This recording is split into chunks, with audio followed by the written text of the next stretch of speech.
ठीक है, आज हम 11th का फर्स्ट चैप्टर सेट्स की स्टडी करेंगे। तो देखो, सेट्स क्या होता है? समुच्चय। समुच्चय को इसे कहते हैं और अंग्रेजी में इसे सेट्स कहते हैं। समुच्चय होता है वस्तुओं के सुपरिभाषित संग्रह को समुच्चय कहते हैं। यहाँ पर एक शब्द आता है सुपरिभाषित शब्द। ये क्या होता है? तो सुपरिभाषित का अर्थ देखिए, जिन्हें एकत्र किया जा सके, जिन्हें हम इकट्ठा कर सकें वही सुपरिभाषित होंगे। जिन्हें हम इकट्ठा न कर सकें, महसूस ही न कर सकें या उनके बारे में जान ही ना सकें, तो वो सब क्या होंगे? सुपरिभाषित नहीं होंगे।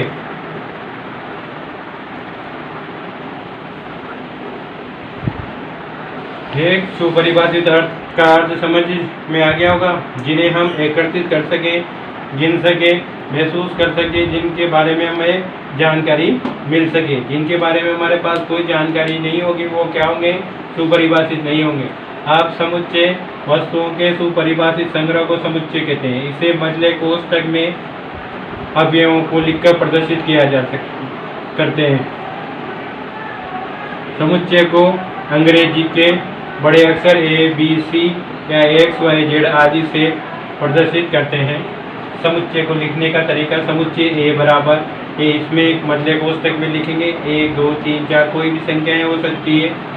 ये परिभाषित है क्योंकि 1 2 3 4 को हम जानते हैं कि कौन सी संख्याएं प्राकृतिक संख्याएं हैं। समुच्चय में ये लिख रहा है B बराबर ABCDEF, जो भी क्या है अंग्रेजी वर्णमाला के अक्षर है, इन्हें भी हम जानते हैं, इन्हें भी परिभाषित कर सकते हैं। समुच्चय C बराबर क्या है? राम लक्ष्मण भरत और शत्रुघ्न। राम लक्ष्मण भरत और शत्रुघ्न के बारे में तुम जानते ही हो। कौन है ये? दशरथ जी के पुत्र, ठीक, या रामायण के पात्र। तो ये हो गया सुपरिभाषित का अर्थ। मैंने तुम्हें बता दिया जिन्हें हम एकत्रित कर सकते हैं, इकट्ठा किया जा सकता है। अब समुच्चय के अवयव क्या होते हैं? तो समुच्चय के अवयवों के बारे में मजले कोष्ठक के अंदर जो भी राशियाँ लिखी गई है, जो भी चीज़ लिखी गई है, वो समुच्चय के अवयव कहलाते हैं। समुच्चय के अवयव हो गए। समुच्चय को प्रदर्शित करने का ये समुच्चय A बराबर दे रखा है। अब समुच्चय A बराबर दे रखा है तो देखो एक चिन्ह होता है, समुच्चय का अवयव है या नहीं है। तो समुच्चय का अवयव है का चिन्ह ये वाला होता है। समुच्चय का अवयव नहीं है तो इसको काट देंगे। अब तुम्हें जैसा कि समुच्चय A का अवयव A, यहाँ रिक्त स्थान भरा हुआ है और कैपिटल A लिखा हुआ है।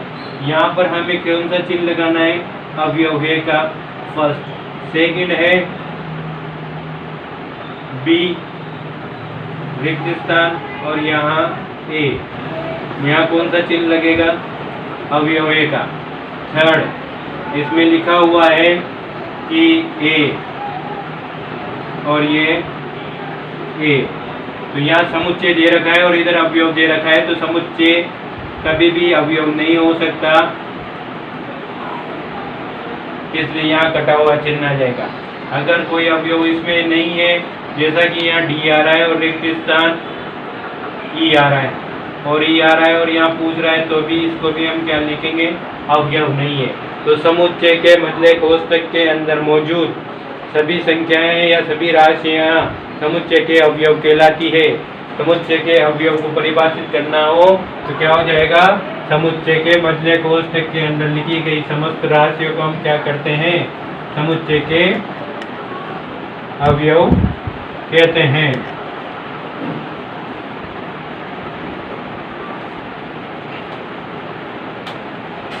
अब आता है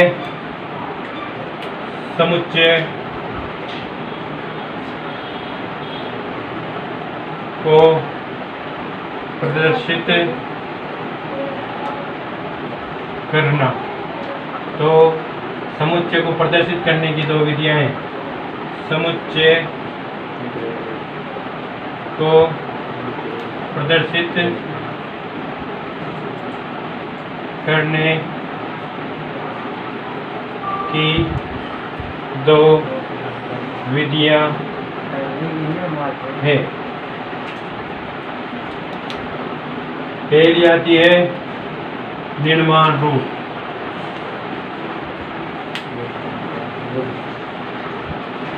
रूप या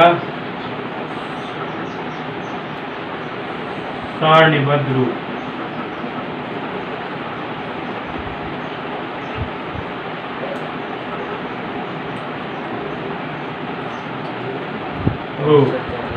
ठीक,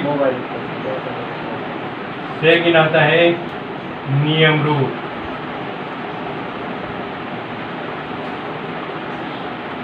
देखो फर्स्ट में निर्माण रूप में क्या होता है,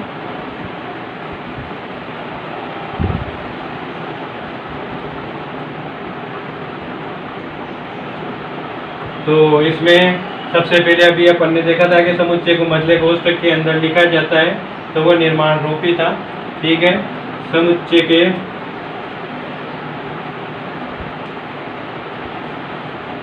अवयवों को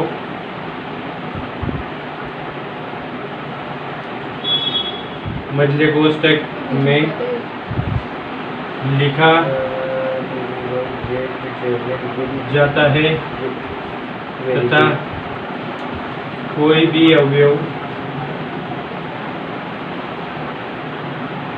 दो बार नहीं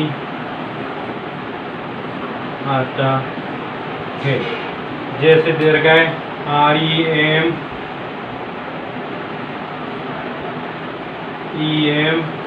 BER। रिमेंबर शब्द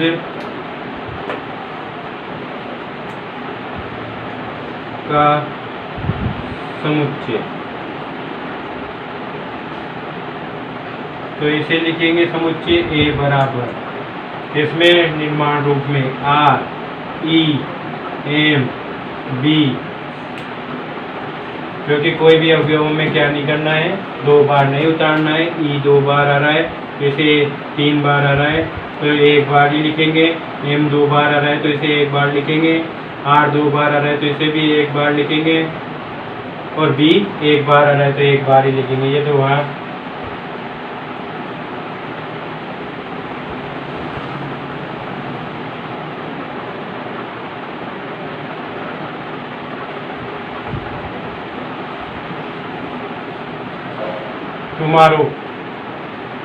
तुम्हारो को लिखना है तो B बराबर T, फिर वो 3 बार आ रहा है इसमें, तो O को एक बार, M को एक बार, और R को एक बार, और W को एक बार।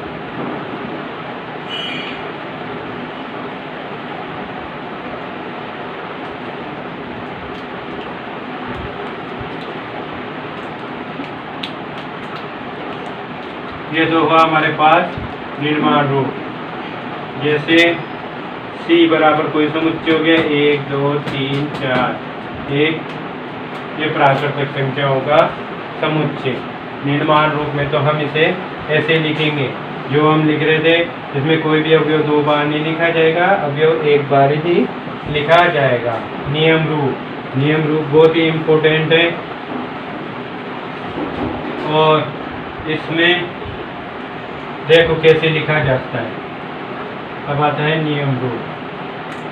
तो नियम रूप की बात करें तो नियम रूप में देखो हम क्या करते हैं। अब जैसे आ रहा है सप्ताह के दिनों का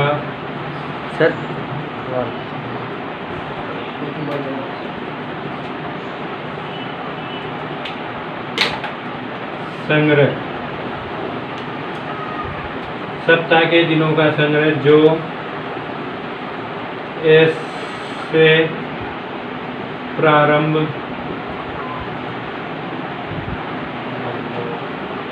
होते हैं। ठीक है, अब सप्ताह में ऐसे 2 ही दिन हैं जो S से प्रारंभ होते हैं, संडे और सैटरडे।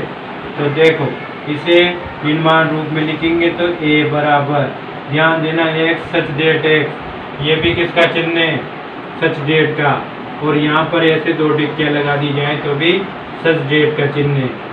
एक सच डेट X S से प्रारंभ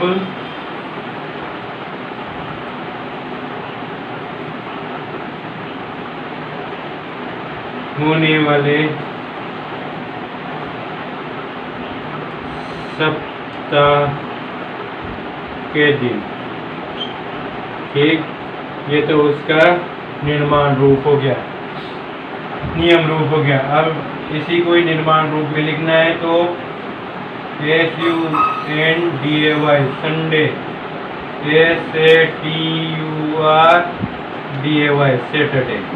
ठीक, इसे तो हम कहेंगे निर्माण रूप में और इसे कहेंगे नियम रूप में, या इसे कहेंगे सारणीबद्ध रूप में और इसे कहेंगे नियम रूप में। अगला आता है वर्ष के ऐसे महीने, ऐसे अंग्रेजी महीने जो जैसे प्रारंभ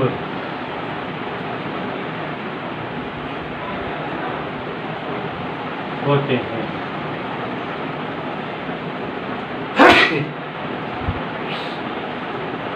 ए बराबर क्या आ जाएगा, एक्स सच डेट एक्स जैसे प्रारंभ होने वाले अंग्रेजी महीने। अब इसको किस रूप में लिखना है, निर्माण रूप में। तो निर्माण रूप में लिखेंगे, देखो जनवरी JUNARARY, 1 जून, 1 JULY जुलाई। ये 3 महीने हैं जो किससे प्रारंभ होते हैं, जैसे प्रारंभ होते हैं ऐसे अंग्रेजी महीने। ये समुच्चय को प्रदर्शित करने के 2 विधियां की। तीसरी विधि और होती है जो वेन आरेख की होती है, लेकिन वेन आरेख आगे चला गया इसलिए उसको अलग से मान लिया, तो उसको अलग से पढ़ेंगे आगे इसी अध्याय में।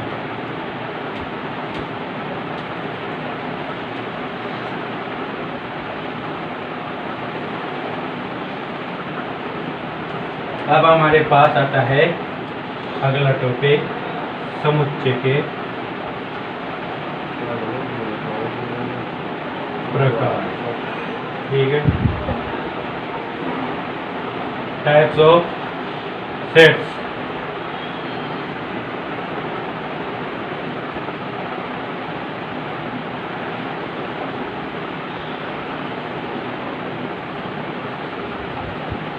देखो पहला समुच्चय आता है प्राकृत संख्याओं का समुच्चय, the set of natural number. Set of natural number क्या होता है, एन, इसे एन से प्रदर्शित करते हैं। एन बराबर 1 2 3 4 डॉट डॉट डॉट कहाँ तक जाएगी, अनंत तक। तो प्राकृतिक संख्याओं के समुच्चय में एन से तो प्रारंभ होकर अनंत तक जाएगी। दूसरा सेकंड आता है पूर्ण संख्याओं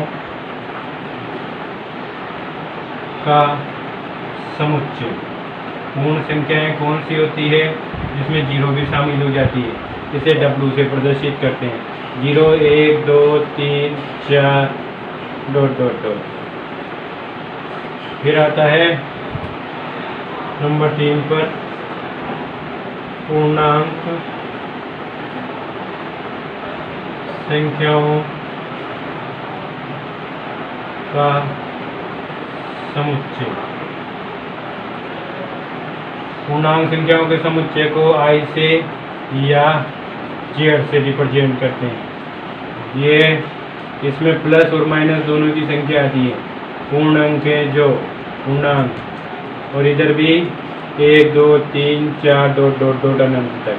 तो ये माइनस अनंत से प्लस के अनंत तक की संख्याएं पूर्णांक संख्याओं में आती है। पूर्णांक के बाद आता है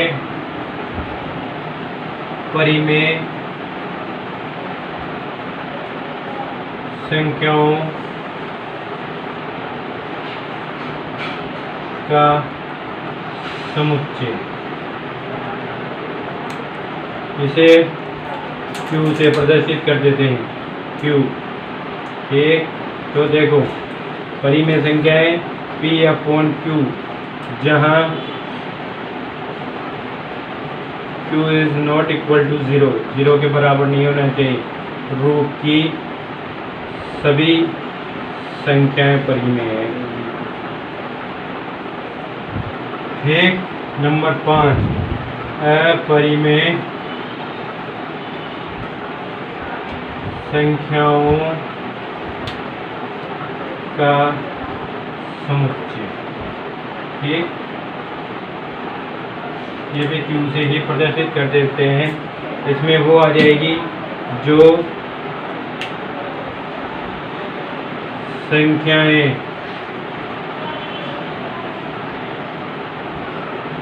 परिमित नहीं है, वो सब अपरिमित आ जाएगी। छठे नंबर पर आता है वास्तविक संख्याओं का समुच्चय। ठीक, real number R। Real number किसके बराबर होगा? परिमेय प्लस अपरिमेय।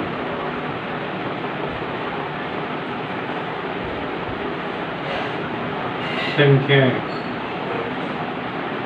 एक परिमेय और अपरिमेय संख्याएं दोनों को जोड़ेंगे तो वास्तविक संख्याओं का समुच्चय बनेगा। ठीक है, अब इसमें भी अपन तोड़ सकते हैं, जैसे कि धनात्मक परिमेय संख्याएं और धनात्मक वास्तविक संख्याएं। 0 को हम न तो धनात्मक लेंगे और न ही ऋणात्मक। धनात्मक परिमेय संख्याएं होगी तो सिर्फ केवल धनात्मक ही आएंगी, 1, 2, 3, 4, 5 या 1/2, 1/3, 1/5, 3/6 ऐसी आएंगी।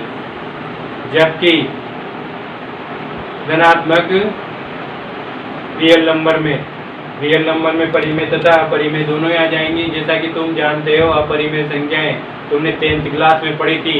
√2 एक क्या है? अपरिमेय संख्या है। पाई क्या है? अपरिमेय संख्या है। ई क्या है? एक अपरिमेय संख्या है। तो पाई जिसका मान हम ज्ञात नहीं कर सकते इसलिए अपरिमेय है। ई एक चरघातांक की संख्या है जिसका मान 2 से 3 के बीच में होता है।